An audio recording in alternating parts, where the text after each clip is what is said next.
இந்நாள் இனிய நாளாக அமைய ராமானுஜர் திருவடியை பற்றி பரந்தாமனை அறிவோம்.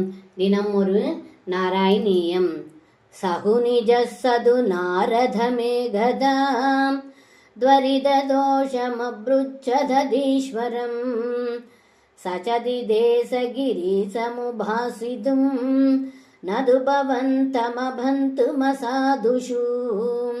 இந்த பாடலுக்கு அர்த்தம்: ஏ குருவாயிரப்பா, சகுனியின் பிள்ளையான விருகாசூரன் ஒருமுறை நாரதரிடம் சென்று விரைவில் மனம் மகிழ்ந்து வரமளிக்கும் தெய்வம் யார் என்று கேட்டான். அதற்கு நாரதர் பரமசிவனை வேண்டினால் மனம் மகிழ்ந்து வலம் அளிப்பார் என்று கூறினார். ஆனால் நாரதர் தீயோர்களிடம் அன்பு கொள்ளாத தங்களை பிரார்த்திக்கும்படி சொல்லவில்லை என்று இந்த பாடலில் பட்டத்ரி சொல்கின்றார். சர்வம் கிருஷ்ணார்ப்பணம். ஸ்ரீ குருவாயூரப்பன் திருவடிகளே சரணம்.